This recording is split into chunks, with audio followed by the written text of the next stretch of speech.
Hi guys, welcome back to Content is Profit. We are here today with a very special episode in studio. Fonzie, we are missing you, but not really because I get our guests all to myself.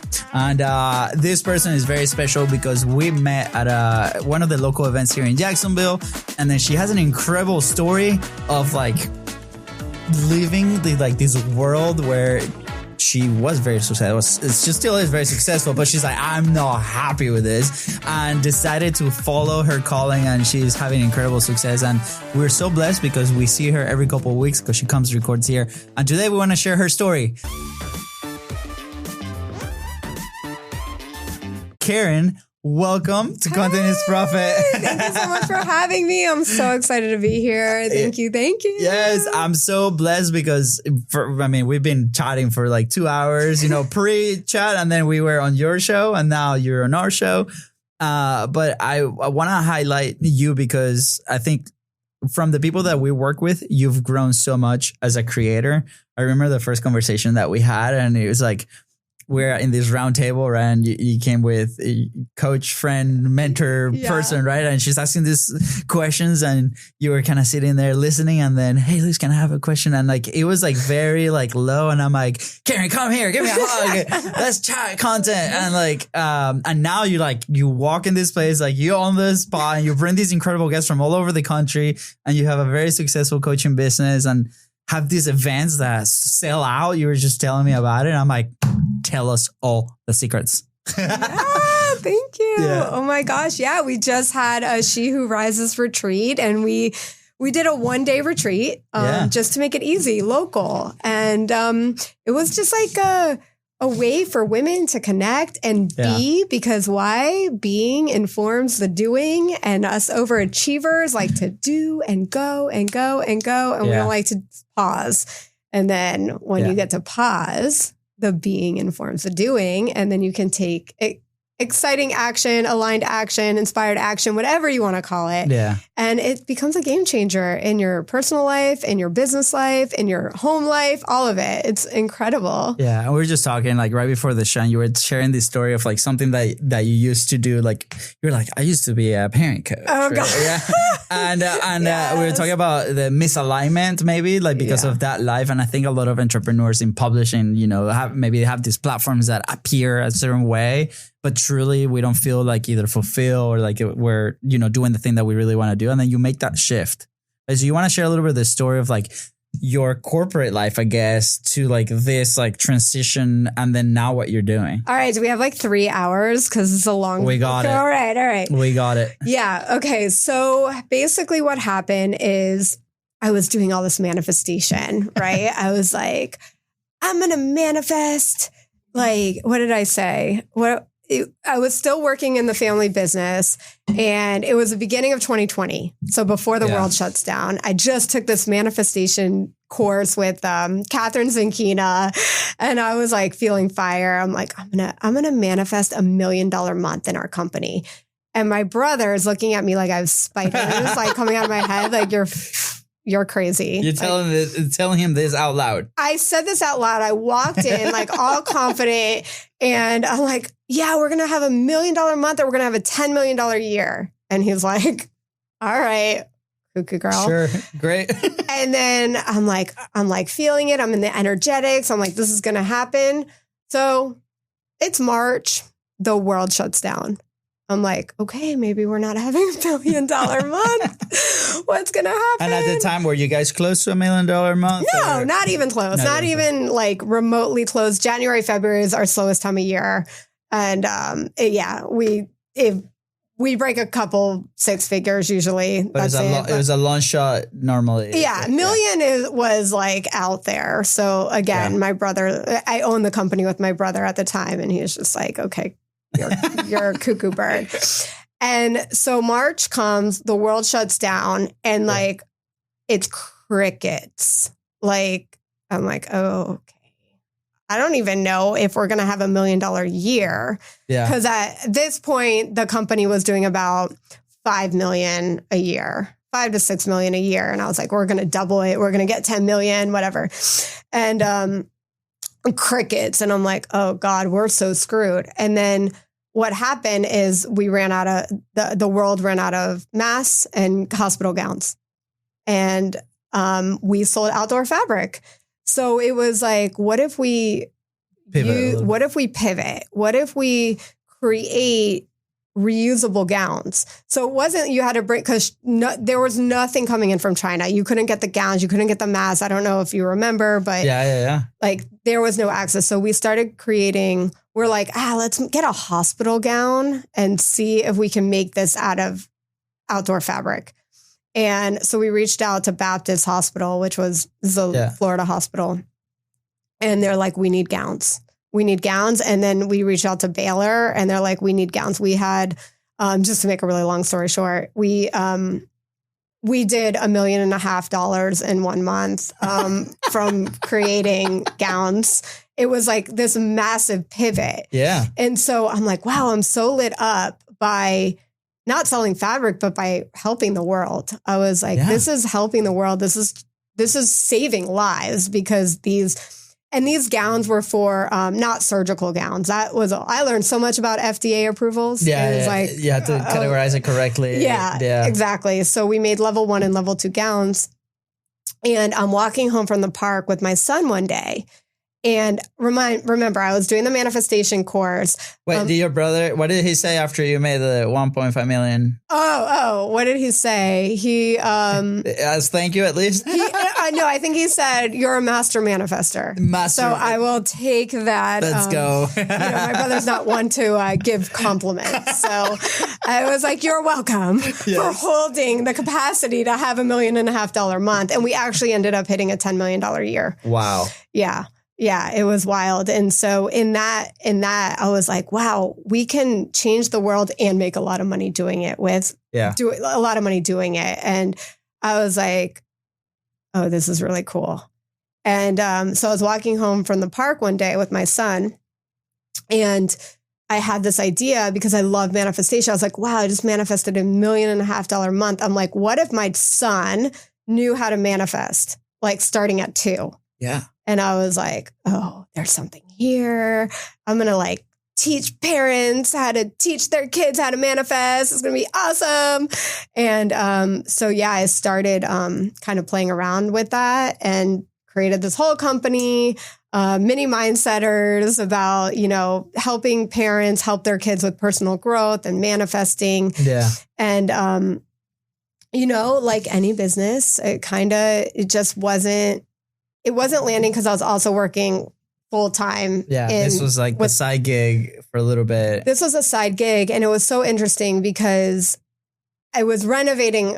We bought a house in Miami, and it was like this dream house. And we're renovating it, and nobody speaks English. And I'm getting taken advantage of left and right. And I'm like, I can't be in Miami anymore. I can't be here. Get me out of Miami. It's just not a vibrational match. And I tell my brother, I'm like, it's in the days of working remote. Like, hey, let's be remote. And he's like, he was more of an owner than I was. I wish it was 50-50, but it was like 51-49. So he had like the advantage. He had the ultimate final say. And he's like, you're an owner. You need to be here. And I was like, I cannot live in Miami anymore. And then I couldn't unsee my like hating Miami anymore. And I was like, get me out of here. Yeah. And so he's like, sell your shares to me. And I was like, oh. This is a big change. And he's like, he said this to me, and this I will never forget. He goes, because we would have these like little chats after work every day. Like after everyone went home, we would have hang out there for a little bit. We would have chats, and we would talk about, life and our marriages and whatever. And he's like, Caryn, do you want to have the same conversation 10 years from now of all the things you want to do, but you're not doing? And it just like, it hit me really, really hard. So, and with that, I was like, get me out of here. He's like, sell your shares to me and go live your life. And so that's what I did. I left the company and started over. Started with some of the parenting stuff. It just wasn't feeling aligned. Yeah. I am an entrepreneur at heart. I like to work when I'm lit up. Yeah. Right. When I'm lit up. And, you know, in the parenting world, it was teaching my kid, like teaching how to be a present parent. And it kind of felt a little imposterish because I was working and not being present. So it was like, do as I say, not as I do mentality. And then I just realized that, you know, you as a parent are the role model for your child. You are the mirror for them. And so I pivoted in my fabric business to gowns, and then pivoted from parenting into pretty much like life artistry, holistic coaching, business energetics, and really helping you get out of your own ways so that you can soar and fly to the moon and so cool. Keep going. And yeah, that's kind of the short version of the story. That's perfect. I think manifestation is a topic that we haven't really talked about too much in the show. I'm a big fan, by the way, like to put it out there. And if you don't believe it, that's fine. You know, don't skip the episode. Cause like, no. But I think a lot of what we do as like business creators or, you know, business owners too, we have to be able to believe in like what we can achieve, right? Like you came in that day, like we're going to do $1 million a month, right? And you believed it, right? It's going to happen. And sometimes we don't see the path from like today to that, but we believe that's going to happen. I remember yesterday, we were just talking about this. Like I had a conversation with Fonzie, who's finally back. Let's go.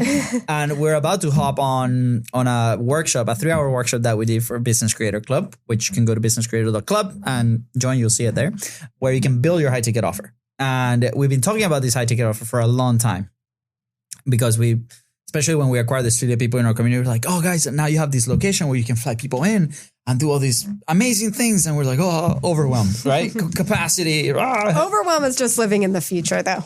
Is it? Mm-hmm. Okay, we'll talk about that in just a second. We'll put a pin on it. And then anyways, before the thing, I remember telling him like, dude, he's a new dad, right? So there's a lot of things happening in his world that are new and things. So it's like, are you sure you want to be part of this? Like, do you want to be part of the workshop? Because I need the energy. I need good energy because we need to like, we're creating, right? Like, and I need Fonzie that, you know, came from Texas and we're doing mud runs together. And like, I need that Fonzie like in this thing. And ultimately we decided that he was going to be almost like a part of the audience. And then I was going to lead the thing. But we ended up talking about, you know, confidence building and manifestation. I remember my mom sharing this with me where it's like, dude, you as a kid, you were anything that you wanted, you will get. And like you would never, and it's like, I want that toy. And it's like, somehow you got it either from us or from your uncles or from your family or like a friend that gave it to you. Like somehow it will happen. And she said that she started noticing these patterns of things that I was manifesting. And at the time we weren't really like aware of manifestation per se, right? Then she starts doing martial arts and Tai Chi specifically. And she starts connecting a little bit more spiritually with this energy and things. And we, you know, Reiki and like all these things that in the, I guess, real around, you know, regular normal world is like, oh, this is crazy. And by the way, I'm married to a pharmacist. So imagine our household, right? It's like yin and yang. So anyways, like, so we grew up in this environment where we're very encouraged to manifest and be like, whatever you want to do, you can do. Like my dad was like, dude, you want to be a shoe shiner? Be the best shoe shiner there is, but I'm not going to stop you from doing that. And in our world was being a professional soccer player. And I remember going to bed and visualizing and repeating this phrase, I'm the best and I'm going to play in Barcelona. Because I'm a huge Barcelona fan, right? And every single night I will imagine myself playing in the city and doing this. Somehow things aligned and I end up at 18 years old playing in an academy in Barcelona. Yeah, because when you visualize, your brain doesn't know the difference between real and imagined. Exactly. So you're like collapsing a timeline because your brain has created this reality faster because you visualize it so much. That's why Olympians are always doing. There's a visualization training, like they do sessions. It's crazy. So like obviously later we started doing this, but sometimes like we're so as an entrepreneurs and maybe like we can, you know, start weaving that thread is we get so bogged down in the day-to-day maybe, that we forget kind of like where we're going or visual or having hope or like knowing how that looks like. Right. So Fonzie, for example, he has a background in his computer is like his vision board. And I was like, man, that's awesome. But I remember sometimes I had that in my computer. I had my background for a Jeep. I wanted a Jeep so bad a long time ago. Now I have it, which is great. Achieved it, manifested. But I remember seeing it. And then after a while, you almost become blind of that. So yeah. I have, I have a lot of stuff going on my phone right now, but a whole vision board just as my screenshot. Yes. Hey guys. So, man, yeah. So, but again, like, what is it? Like, we have it there, but it's like, my question is like, do we actually pay attention to it? Like, what was the last time we actually saw it? Right. Mm-hmm. So like, as entrepreneurs or business owners, because especially with like content, right? There's a vision, there's a message that we're sharing with the world. We're also encouraging those visions to the people that listen to us, right? It's like, you can build a business, you can create a profitable a podcast platform. Like, we can do that we're almost helping them manifest all this. Like, what are some things that people can start doing today to achieve that success, however that looks like to them? One, it's nervous system calibration, because sometimes we hit upper limits, and it's like if something feels good for too long, we're like, wait a minute, this doesn't feel normal. And then we get in scarcity mindset and we're going to start I don't like this word, but self-sabotaging, right? We're going to bring us back to the emotional home. Like if anxiety, right? Fear is excitement without the breath, right? It's like we come back to this place of my emotional home. And so if you want to manifest something that is bigger, it has to be, I don't like putting boxes around anything. Okay. So I used to be like, well, I'm going to like what I said with my business, I'm going to manifest $1 million a month. Well, I almost limited myself by putting a number on it, right? Yeah. We did 1.5, but what if I did say $10 million? What if you, right? Yeah. It's like, we don't want to limit ourselves, but why do we want to manifest the thing that we want, right? Let's say money. Let me ask you, if you were to manifest, why would you want to manifest more money? That's a good question. I guess it means more opportunity, allows me to grow, allows me to support my household, allows me to do things in my private life that I've been wanting to do for a long time. Help Katie pay for school for the kids. Which gives you what? Joy is the first word that comes to mind, right? Like it makes me happy, I guess.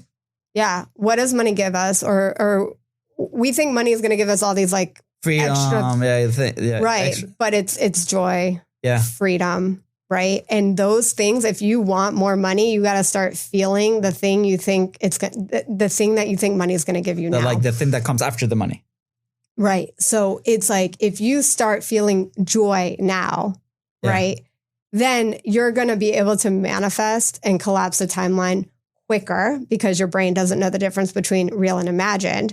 So if you're constantly, like, think of your body as your subconscious mind, right? Like your brain is 95% subconscious, 5% conscious.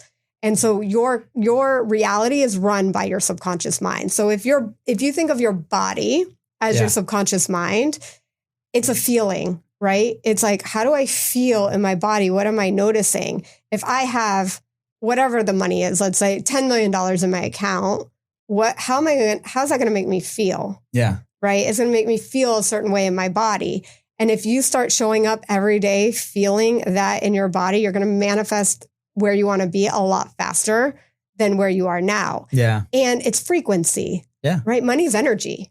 It's energy. So whatever it is, what you want to manifest, a trip, you want to manifest a relationship, it doesn't matter. It's like, how do you be that version of you as if you already have it?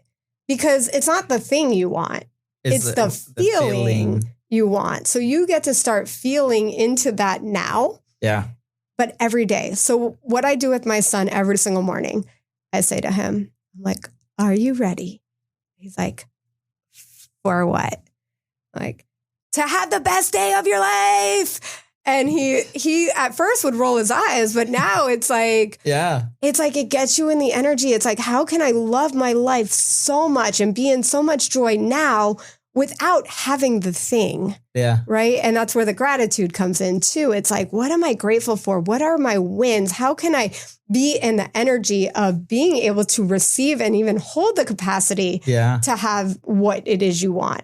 Because then what happens is we start climbing the ladder, getting to where we want. And then we're like, wait a minute, my nervous system can't handle this. It's like what we were talking about on my show. It's like, oh, we go viral, right? Yeah. Everyone wants to go viral. Yeah. And then it's like, but do I have the capacity to handle going viral? It's the same thing with manifestation or whatever your dream and whatever that is. Do we have the capacity to hold it?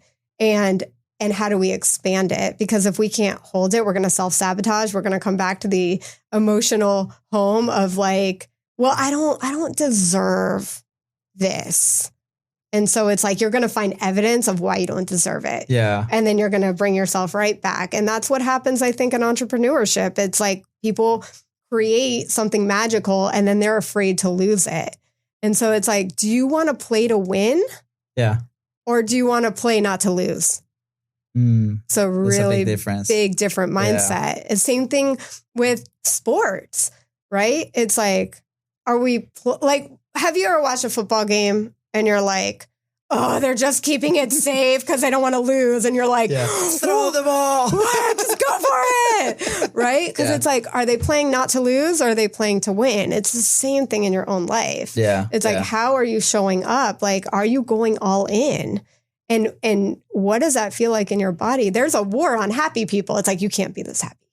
Like, yeah, that's crazy. Like, right. And then the haters come out if you're actually living your life because now you're not relatable. But it's like, no, how can today be the best day of my life so far? Yeah.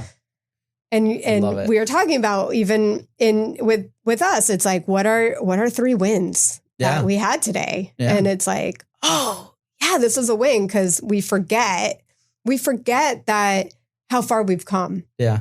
And then just going a little further, it's like, are you in the gap or the gain? This is by Dr. Benjamin Hardy. It's like, when you're in the gain, you're celebrating the wins. When you're in the gap, you're like, oh, this is where I am now. And this is where I want to be. And I'm not there yet. And I'm going to be upset and in the comparisonitis of all the reasons why I'm not there yet and then feel like shit. Yeah. Powerful stuff. So, bunch of questions. Yeah. Let's go. Okay. So, maybe I'm going to play devil's advocate here because there might be people, I'm a true believer. I might do like, yes, 100%. I actually have tattooed in my back, Semper Felix, which means always positive in Latin. And so, since a long time. But I understand, and I've dealt, and I have people in my life right now that might be in a spot where it might be really hard to feel that feeling of after achieving what they want to achieve, right? So if you're in that rut, like where it's like, oh man, I am aware of these problems that are happening, maybe in my private life, in my business, right? Or man, my business is not going the way that it's going, the way that I want it to go. I'm aware of the problem.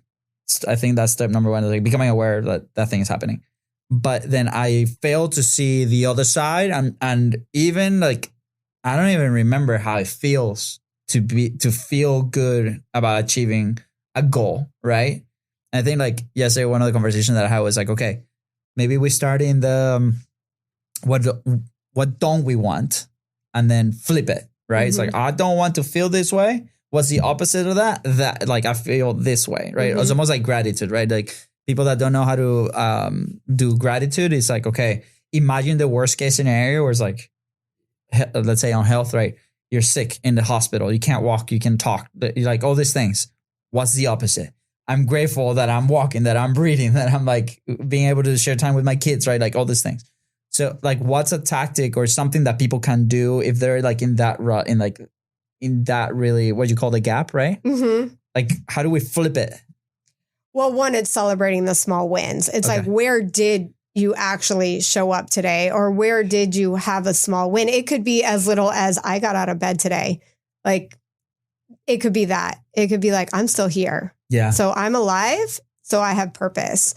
And I like to do what's called, I learned this from Jen Gottlieb. I forgot the name of her book, but she talks about creating a badass list. And it's like, you just write all the things down that you've done, that you've succeeded in, but read it as if it's not you reading it as if you're reading it about somebody else. And it just reminds you how far you've gone, as far as like, okay, embracing the suck right now. I don't know how to feel good. I don't know how to feel joy. This is when you really drop into your body. There is a time in your life, I'm 99.9% sure that there was a time in your life where you actually felt good, even if it was for 1 minute or one day. Yeah. And it's like, go back to that moment and just drop into your body and being like, okay, I became a dad, right? Or a mom or whatever. How did that feel? Right? It's like going back to the visualization. Yeah. But it's not just visualizing it in your mind. It's feeling it in your body, because then it's this reminder that you can actually feel that right now without the actual thing, without having the thing. Yeah. Right? It's like, I don't know what it feels like to have $10 million in my bank account because I've never had $10 million in my bank account. But what will $10 million give you? Freedom, safety, right? Yeah. When in your life have you felt freedom? When in your life have you felt safety? And then when you start tapping into, this is a somatic work. This is what I do with my clients is we go there, we go deep, and we really get to the root cause of whatever's going on. I actually had somebody hold me in a process because I have this fear of having a heart attack. And so I just went there with being held in a container of feeling that fear. And now it doesn't feel so heavy. It's like we fear of not having enough or we're not good enough. And it's like reminding yourself, okay, when did I feel good enough? Right? When did I show up for my family or my friend or myself? Because a lot of times we abandon ourselves in these ways. And it's like, how do you locate yourself? And that's by coming back to the body. And when we come back to the body, it's again, what do we want to, what does money give us? Or what do we think it gives us? Joy, freedom, safety. Yeah. There are times in your life where you have felt those feelings. So you get to feel that now. Yeah. Even though you're in the suck right now. And this is where visualization can be really important. And being held in a container, even if it's just a family member, hey, let me just feel the thing I'm afraid to feel. Yeah. Right. And then when you feel the thing you're afraid to feel, it moves through. It's like, I fear feeling rejected. Yeah. Right. Oh, if I don't make enough money, then then I'm not going to be loved, or my family's not going to feel safe, or whatever. We start making all these things mean something about us. But it's like, if you start feeling the thing you're afraid, the feeling you're trying to avoid, it moves through, it becomes the way. And it's like how we get to where we want to be faster. Yeah. Like what we were talking earlier about chasing the no, right? It's like, like especially like if we're talking in the environment of like inviting, level A influencers to like our platform, or like sales calls, or, cold calling. Cause I had to do a lot of cold calling when I was in the fitness industry. Like I had to make at least 80 a day. So I was like dialing, and you get a lot of no's, but it's like, okay, how do we flip it? Like a lot of people are scared for that no. It's like, oh my God, the end of the world. And it's like, okay, let's compete. Like who can get the more no's, or like what can we put us in situations where we can ask these questions that might be feeling a little uncomfortable, but if they say no, it's not a big deal. But if they say yes, it's a huge win, right? Like, so going to the coffee shop, be like, hey, what's the possibility that you can give me a 10% discount right now? Right. And they're like, they're going to laugh, and they're probably going to give you the 10% discount. Right? Like, I've gone in and asked for free. I was like, would you consider giving this to me for free? And they're like, sure. Because it's the power of the ask. But the thing is we fear to be seen, right? What does fear of being seen mean? It's fear of being rejected, being perceived a certain way. Yeah. So building that muscle is, how many no's can I get? Because the no is when you start to understand the no is not about you. Doesn't mean anything about you. Yeah.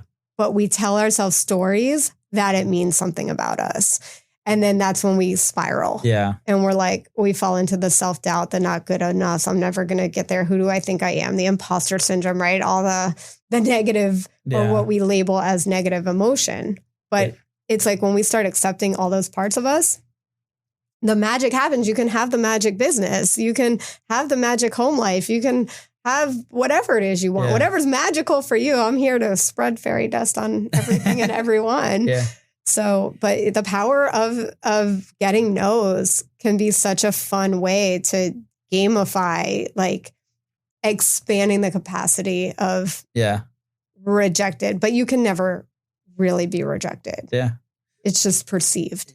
I love that. It's such a powerful position to like hold. And it's so important for like the people that, you know, if you're listening or watching and you creating content, like every time you put your message out there, like, I think that's the fear, right? The fear of the rejection, but it's a story that we put in our heads at the end of the day, right? And we published something on the newsletter a couple of days ago where we talk about the frequency. And it's like people starting out, they might fear, be comfortable with the rough, right? That was like one of the elements. And it was like, when we put content out there, we're so afraid that it's not perfect.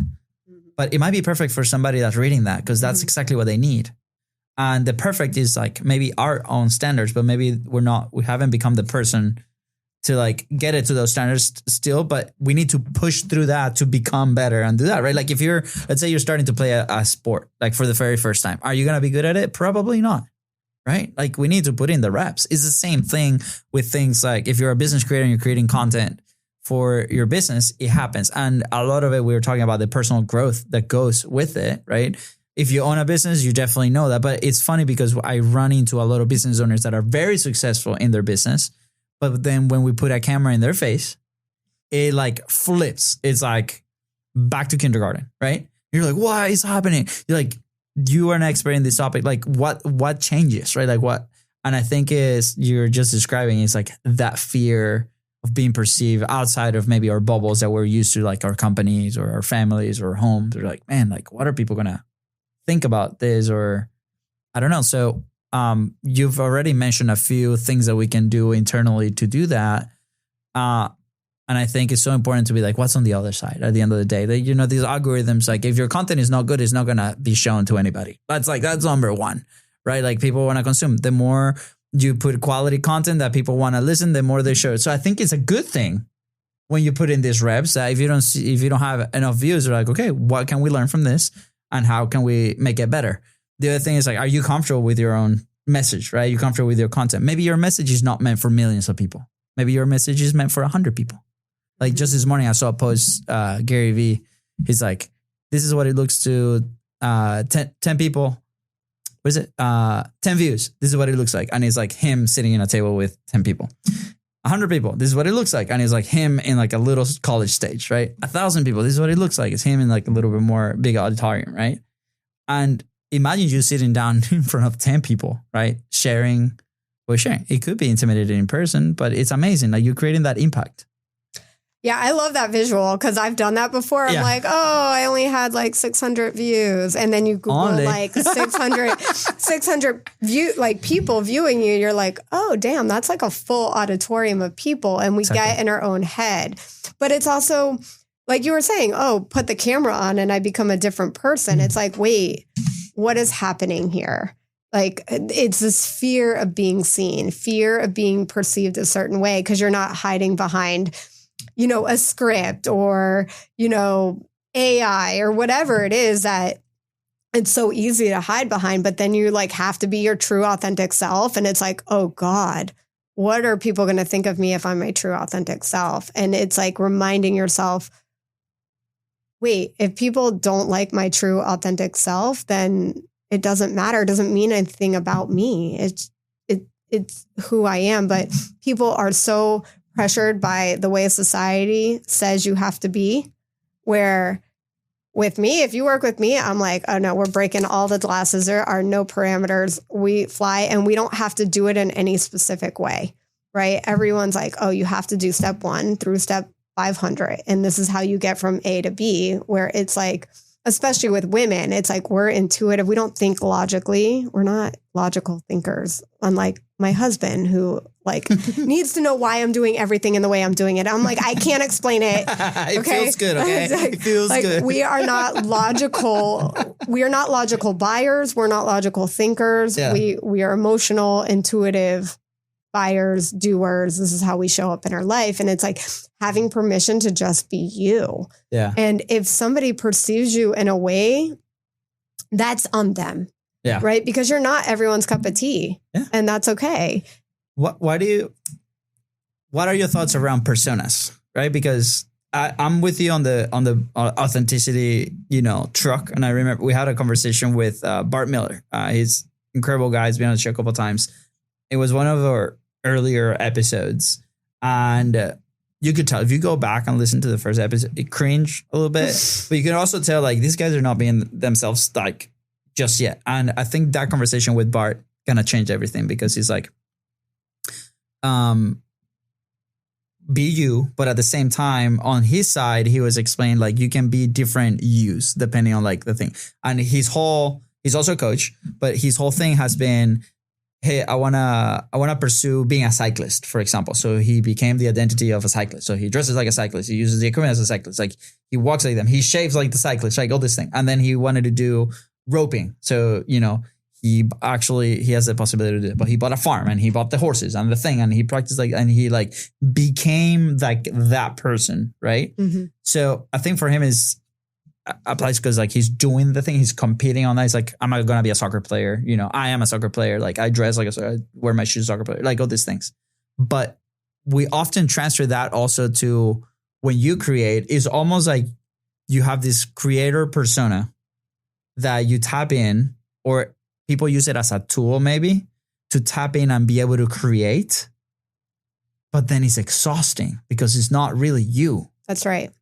Right. So like, what is your thought on it? Like to me, I decided this is me, man. Like this is my accent, this is why I talk. Sometimes I say bad words. Sometimes I don't. Sometimes I forget English. And this is like fully me. If you tell people, because like if you meet me in person, this is me. Yeah.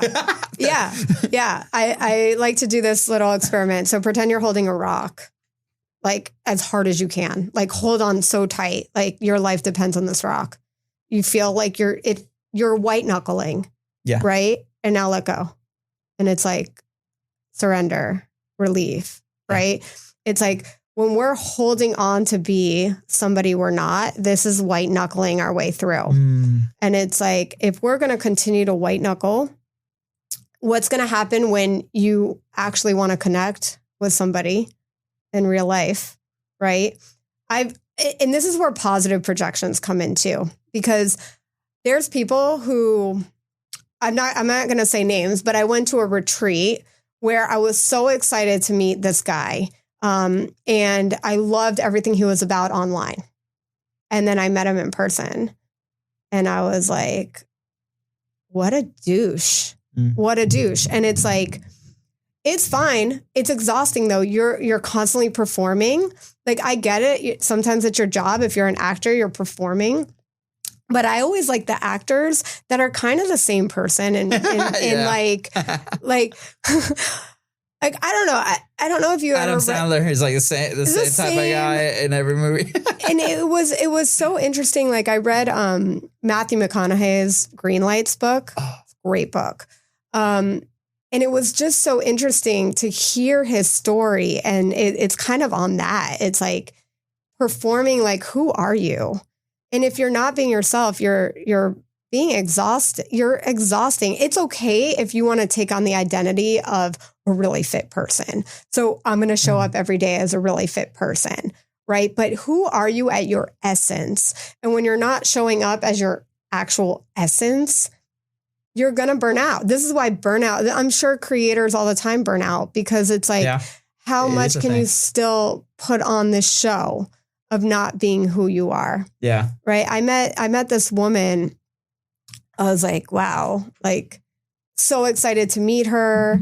And then I met her in real life and like learned, like, I was like, you're not the person you are, like who I think you are versus who you actually are it was interesting. And I have to watch my own judgments too, right? Because if you judge it, you're stuck with it. And it means your life's a mirror.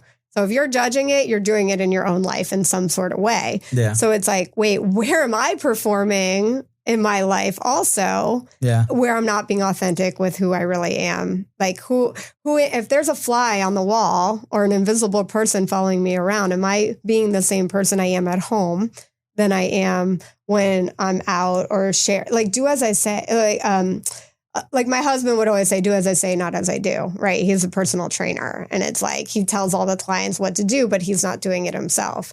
It's like, you need to be the role model of whatever it is that your message is. Yeah. Because if you're not also doing it, then that is being a fraud. Yeah. Right. It's okay to be a beginner. And like, I'm a big, like, be, do, have, right? Like, I want to be a top coach, right? I want to have a 7-8 figure business. It's like, okay, how am I showing up? What am I wearing? Who am I talking to? What rooms am I getting into? How am I stretching my capacity to be that version of me that feels this highest version, this higher self, right? Yeah. But it's like, I think it's okay to want to learn different things, right? The roping, or the cyclist, those are just skill sets. Yeah. I don't necessarily think that's being like a different persona. Yeah. But it's like, are you role modeling for your peers or your audience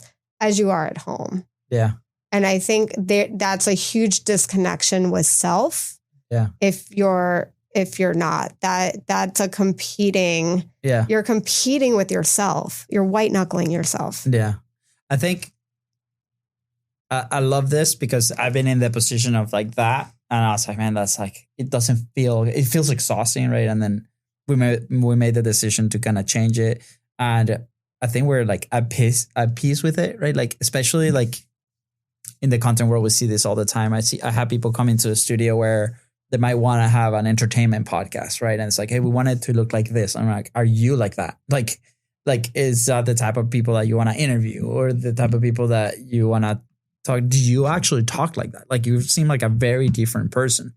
And it's like, why don't we create like a show that aligns with you, right? Like all the, and sometimes people are like, no, but that's not where the money is, right? Like they connect that to like maybe the money, right? Or we have the other case where like they're like very amazing professionals and they like have these years of experience. And just because the medium on where we communicated is new, then we feel like we're not worthy to do that. We feel like the beginners because the medium is new, but we're like, the message we know, the message you are an expert on. We just need to get it out. So then there's like friction there too. Is like, so the environment is a friction. And then like maybe sometimes like who we want to become is also like a friction is not aligned, right? So what you're telling me is like, once we're at peace with ourselves and we accept that, then we're in a place where we can make the decision a lot easier, where it's like, I am going to take on that identity, like of podcaster, for example. It doesn't mean that it's a different you or a persona. It's you. It's just like, now I'm envisioning like I deliver a clear message, right? Like I envision like the feeling of after recording is like a feeling of excitement because people are going to listen to my thing, for example, right? I'm trying to bring this like life lessons that we can apply to like maybe a specific situation of creation, right? Like I think it's such a close reflection for us to like learn about ourselves because we're putting it raw out there, right? Like it's crazy. Like it's, and it's such a vehicle for learning about ourselves. Yeah. And life's a mirror, and it's, who are you trying? You know how people are like, oh, they won't like me, or they're going to think this about me. It's like, who's they? Yeah. Like, who's they? Some stranger on the internet that you have no idea who they are. Right. It's like, it's like when we become living somebody else's life, it's like, oh, well, that's going to make me more money. So I'm going to do that route. But if it's not in alignment with who you are, you're never going to make money because you're never going to be in the energetics behind it to back yourself to continue to do the thing. Yeah. It's like Gay Hendricks in The Big Leap. He talks about zone of genius and zone of excellence, right? So there's things that we can be really good at and an expert at. And But if it's not lighting you up and it's not your soul, like being like, I would do this even if I didn't get paid for it, like you're becoming in a different box, in a different category. So it's like, if I'm just doing the thing because this is the easy way, right? Or we think it's the lowest hanging fruit, then we're not really being soul led. Yeah. And it's not for everybody. Some people live on a hamster wheel and they just want to like be in certainty every single day. They want to know every morning I'm going to eat my eggs. And then at this time, I'm going to go to the gym. And at this time, I'm going to go to my 9 to 5. And then I'm going to come home and then I'm going to be with my family. And that's my day every single day for the rest of my life. That's not my dream. Yeah. Right. My dream is living in uncertainty and like experiencing and learning and growing and being like learning different versions of myself. They're all parts of us.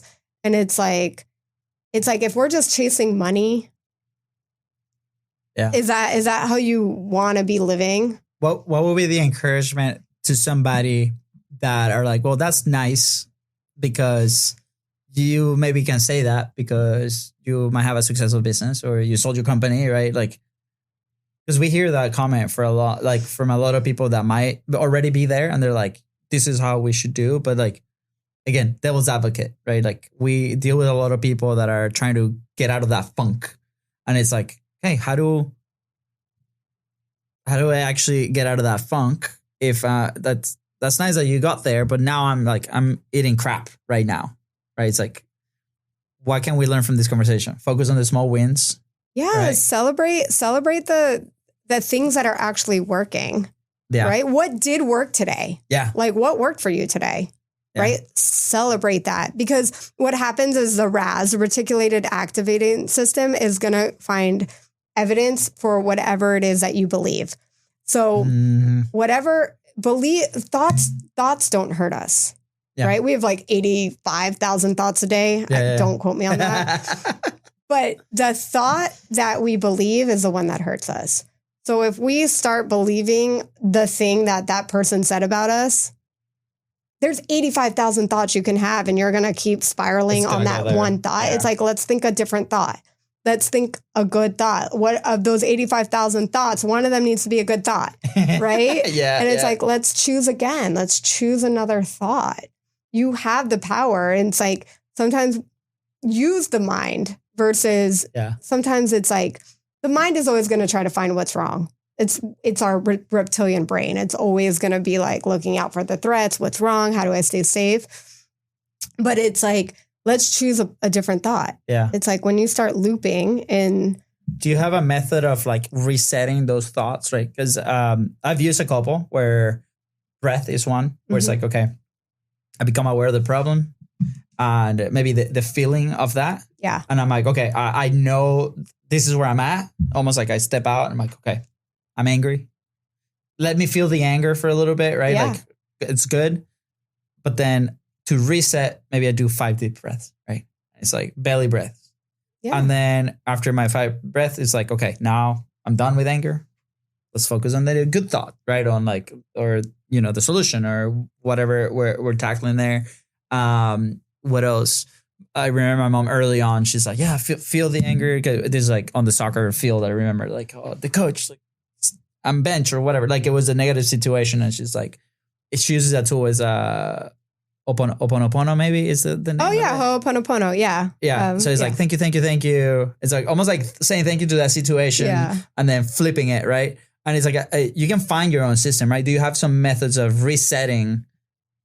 Yeah. So it only takes this is not my research. Neuroscientists and researchers say it only takes 90 seconds for an emotion to move through. But what happens is we feel the discomfort, the anger, the anxiety, the whatever we're feeling in our body. And then we think about what we're feeling and we're like, wait, I don't feel comfortable in my body. Let me think of all the stories that make sense of why I'm feeling the feeling. Almost like justifying that feeling. That's right. Because what does the mind do? It justifies. Yeah. It's logical. That's what it wants to do. So the next time you're feeling angry, and usually like there's always something deeper under the feeling. right? Like under anger is sadness. Usually it's like we use anger to hide sadness, right? We don't want to feel vulnerable. So we get angry, we blame. But something you can do is be like, okay, what feeling am I avoiding right now? Right? And it's like, okay, I'm avoiding feeling sad. Just give me 90 seconds to feel sad. Yeah. Without any story, in full sensations. Like, where am I feeling it in my body? Okay, I feel sadness in my gut. Usually it's like your gut, your heart, your throat. Those are the three main points of where you really feel the deepest emotion. It's like, okay, I'm feeling really anxious in my body. I'm feeling, what am I trying to avoid, right? I'm trying to avoid feeling anxiety.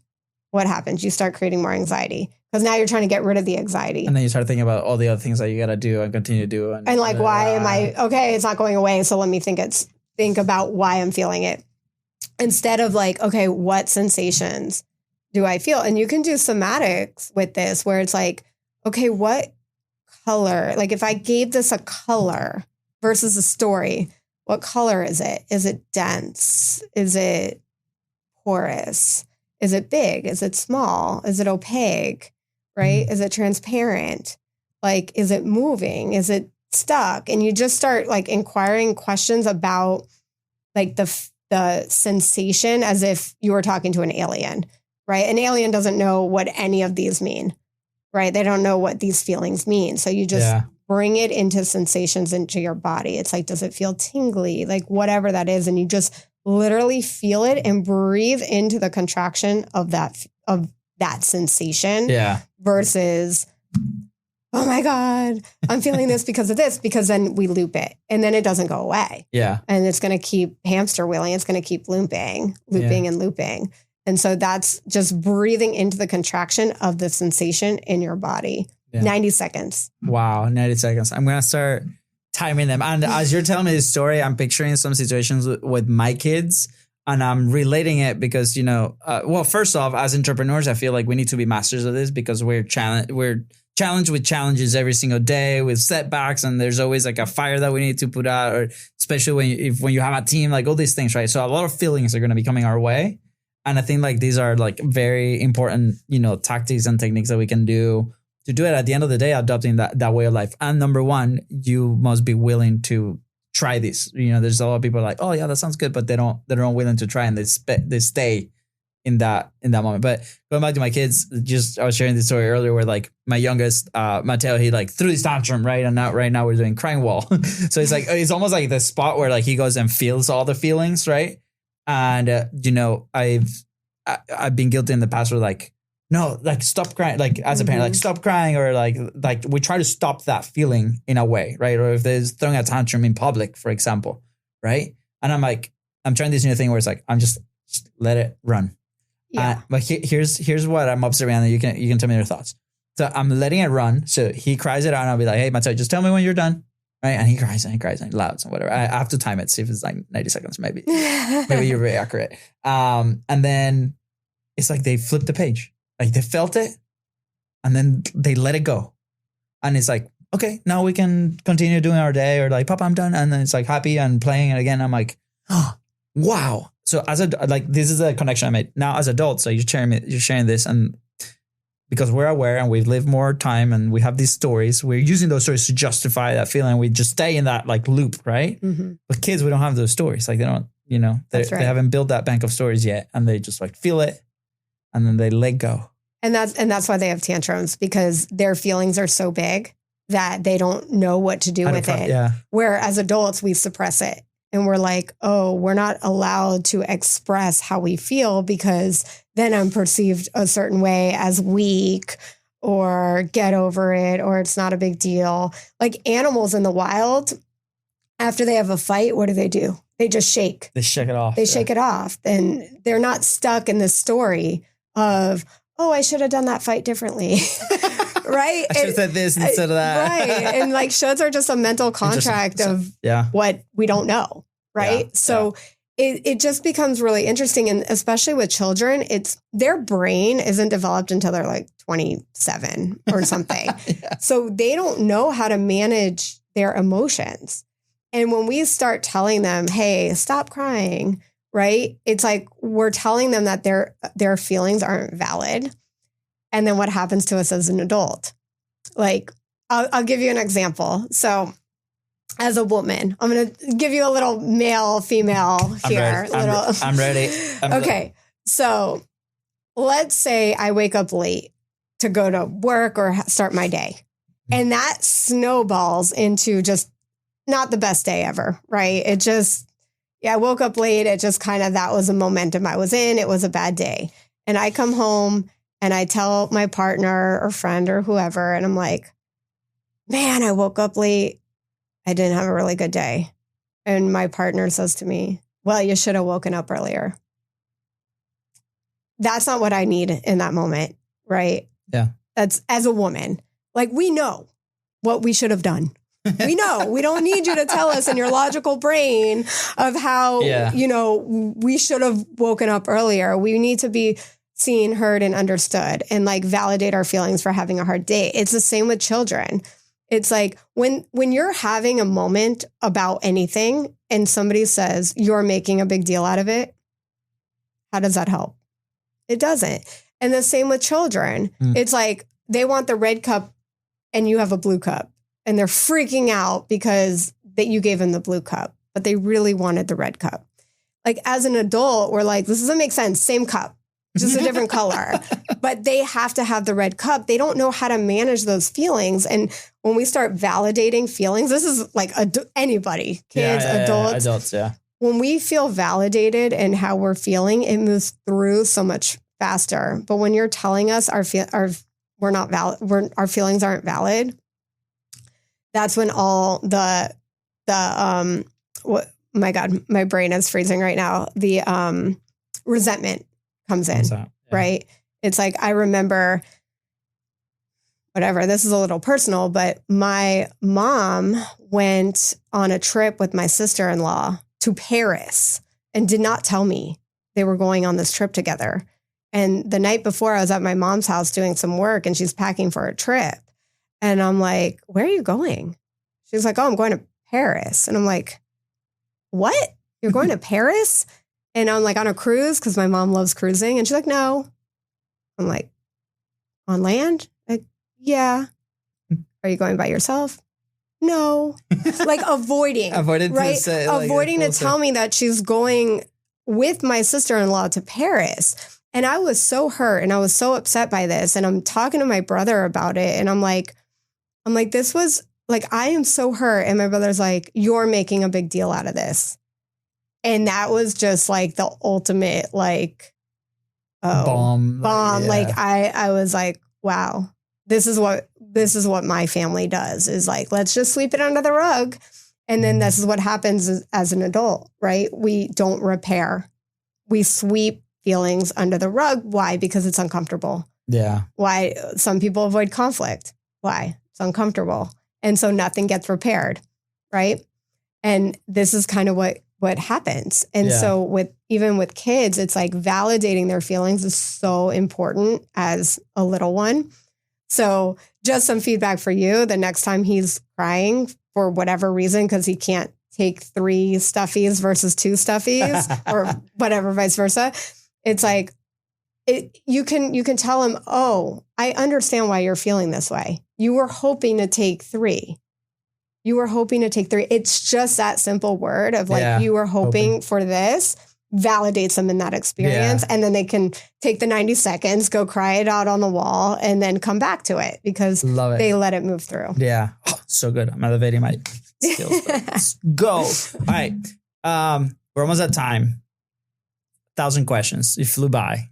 Yes. Do you think people are scared of feelings? Oh, 1,000%. Because society tells us feelings are bad.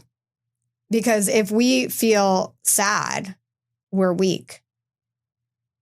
And then if we're weak, then we feel rejected. I think also that's a lot to do with the country we live in, like America, for example, the United States, right? Like there's other cultures, obviously. I've been very fortunate I grew up in South America and Venezuela, right? I lived in Spain, in Italy, and emotions run wild over there, right? It's almost like welcome, right? Yeah. In Italy, above everything. But so if we get like now we're, because as a business owner, right? Like those listening, you're also a leader, right? And then, you know, maybe we feel like we need to put a front, like for customers or for our employees, or like there's like this separation of like, maybe we build this bubble around us, right?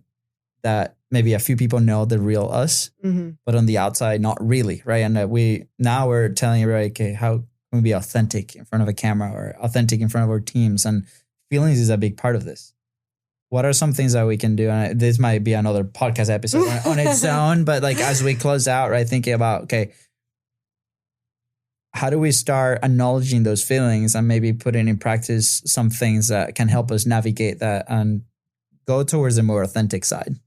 Yeah, I mean, use your shame as your superpower.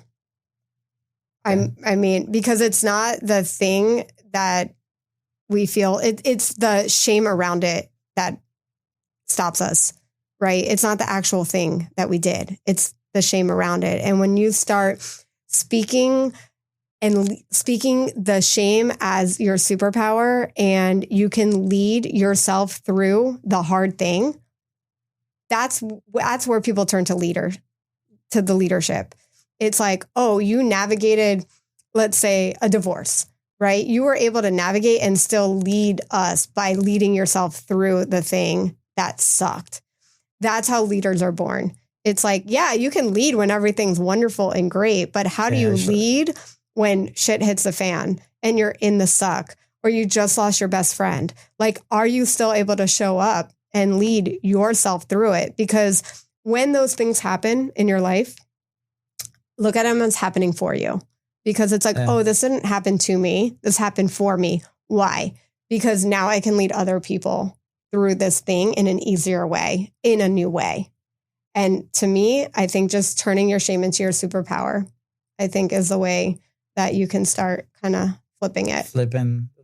I love it. Caryn, thank you so much for coming and showing up in Contents Profit. So good today. A lot of internal work I got to do. I hope you too, because it's going to help us be better business owners, business creators, and people, you know, that tackle content. Is going to make your life a lot easier. This was so good. I mean, we're going to have to do a part 2 at some point. Yes. I'm going to report on everything that we did today. Caryn, where can people find you, connect with you? Yeah, I hang out mostly on Instagram, just Caryn Meininger. Yes. And I have website, CarynMeininger.com. And right now we are putting together group coaching for $1 Million Mirror. And it's a 6-week immersion, and it's really reflecting back into the $1 million version of yourself. So when you're looking in the mirror, you're like, oh yeah, I'm that $1 million version of me. And you can show up in that way and collapse timelines to become that millionaire that you still want to be quicker. Yeah. But by doing the inner work, got to do the inner work first. Yeah, that's a must. So if you're willing, awesome. Links are right below. Go put it in there. Connect. She's amazing. Every time she comes to the studio, I'm like, tell me everything. And check out her show. It's also going to be right below in the description. So thank you so much, Caryn. And is there anything you want to say before we head out? Yeah, just know your truth. Like, ask yourself a question every day. Am I living the best version of myself every day? And if I'm not, what is one little micro shift that I can do to make my day a little bit better? It's awesome. Thanks, Caryn. You're welcome. Thank you. So good.